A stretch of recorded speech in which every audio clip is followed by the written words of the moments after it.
Let's go through LeetCode 3440 reschedule meeting for maximum free time 2.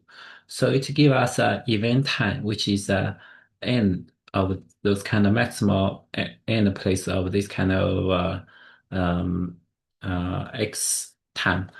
And there is also a start and end time, which means that for start time I and the end time I, that is the meeting I start time and end time. So we can move one meeting to any of other intervals to any places so that we can try to find the maximum free time. So let's look at the example 2, right? So we'll see for this meeting, because there is a free space here.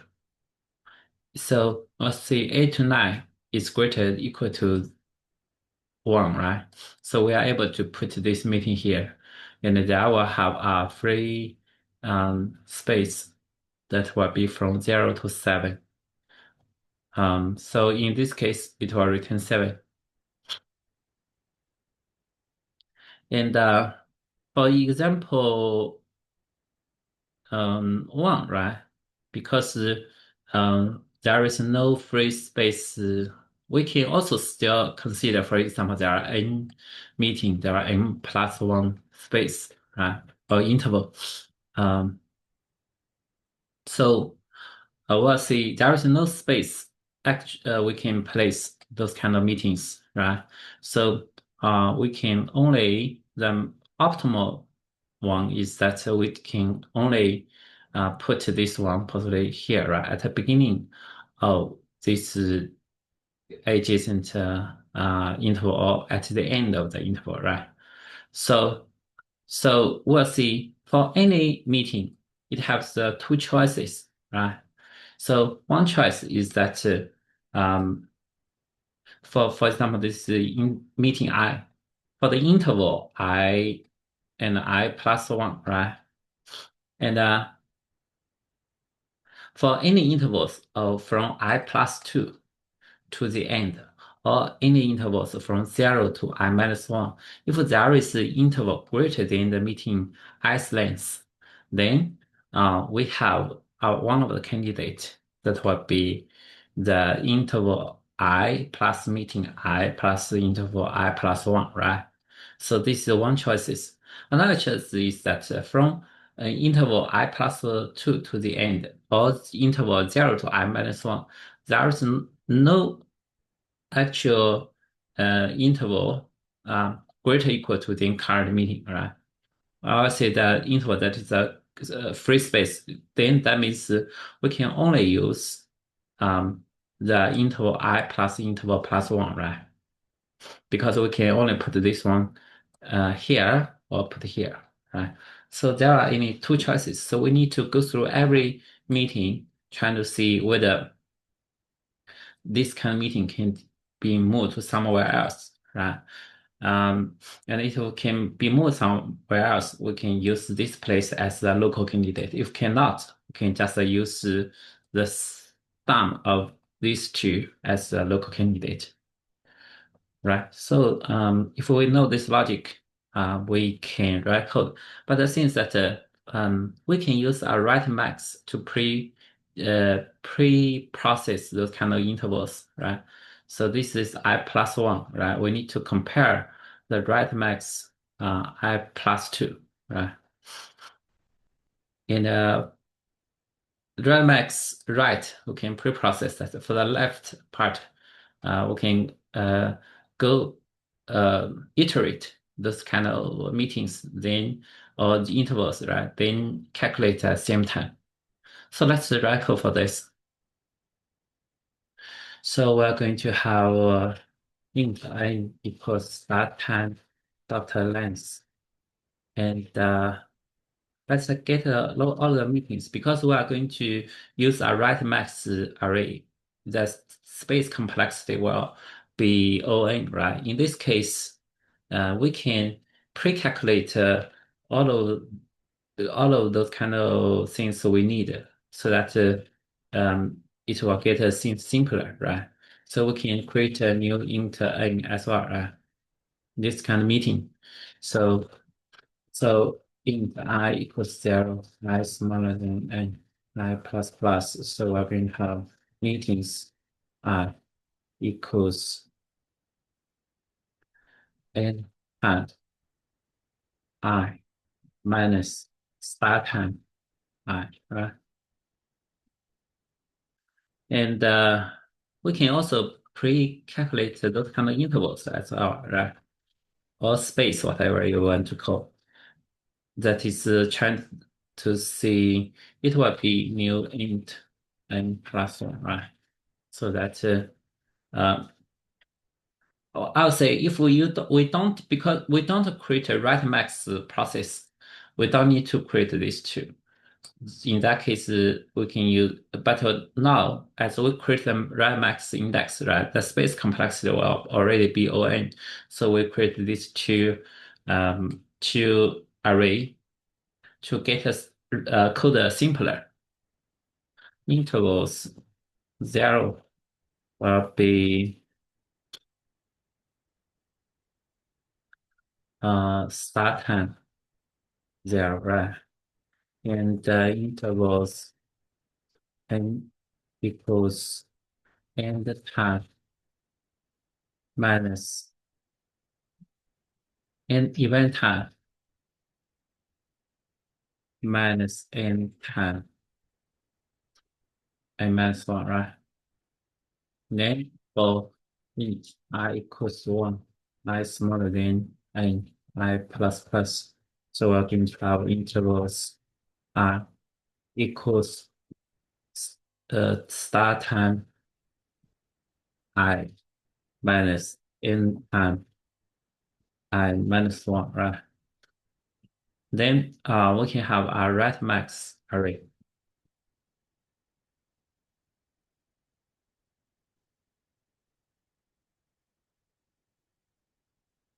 So we'll have write max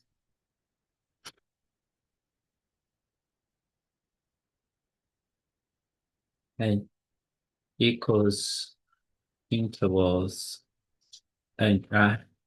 And therefore int I equals n minus 1 I greater equal to 0 I minus minus. I have write max I equals max dot max, right? Intervals I and write max I plus 1 I. So we pre-process this three, right? Um, um, of course, you can uh, calculate these meetings or intervals during the for loop, right? But anyway, we need a write max here. So what we do is that we can have uh,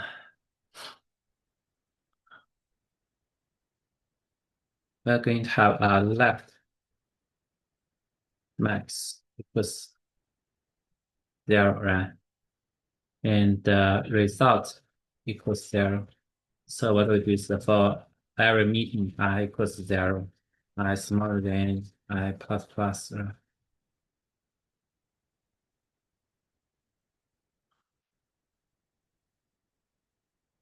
Let's use LM, right? And we'll have RM equals I equals n minus 1. Then that will be 0, right? Otherwise, it will be write max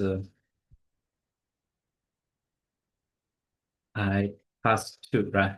So this is let's look at this is a meetings index. So this intervals that this, for example, this is I. This interval is I plus 1, right? So that will be right max I plus 2. Um, so we'll have, for example, int current equals intervals I plus intervals I plus 1, right?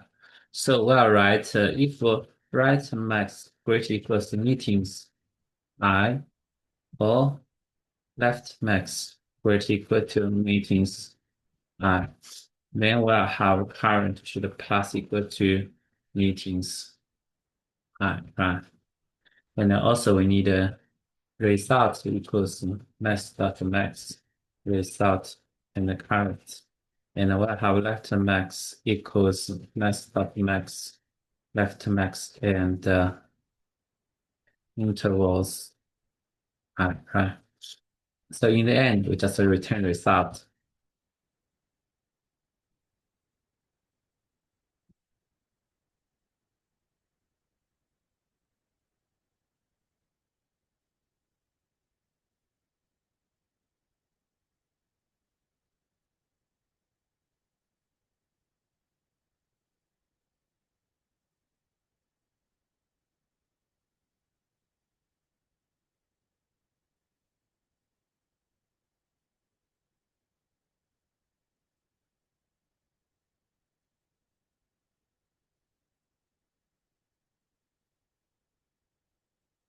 It is ON time complexity with ON space complexity.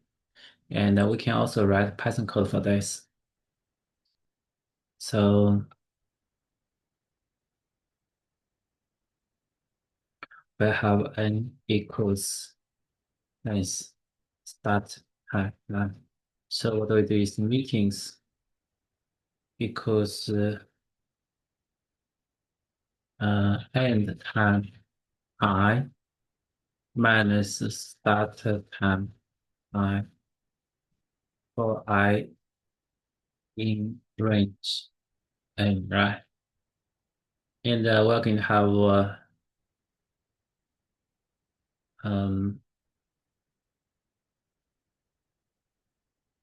intervals equals this one multiply n plus 1, right? So we have intervals 0 equals start time 0 and intervals n equals event time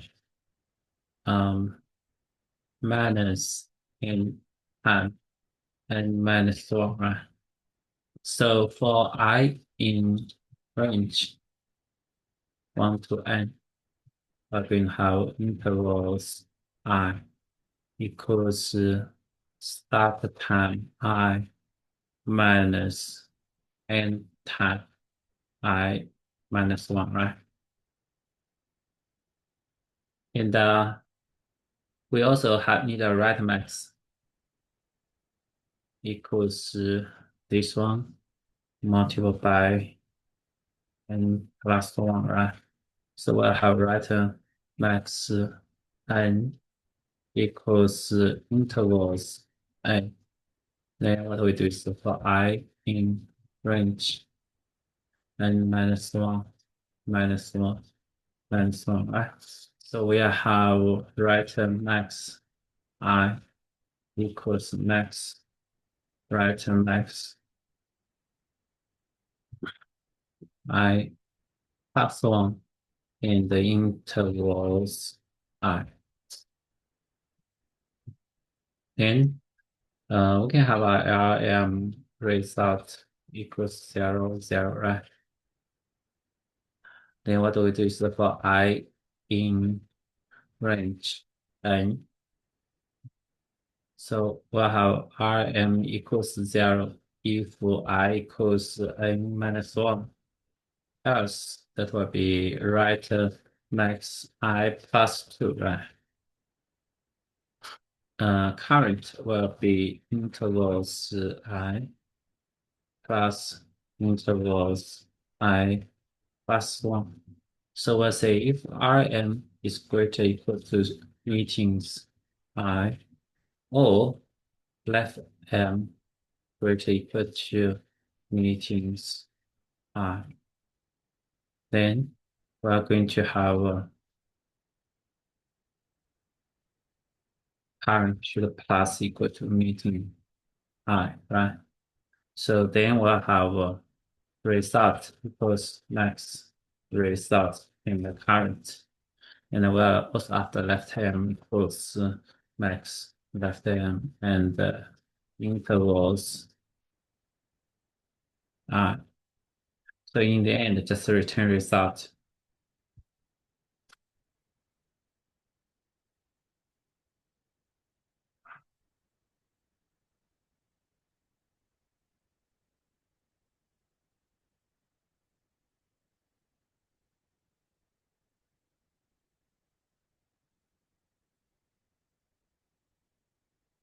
Meeting equals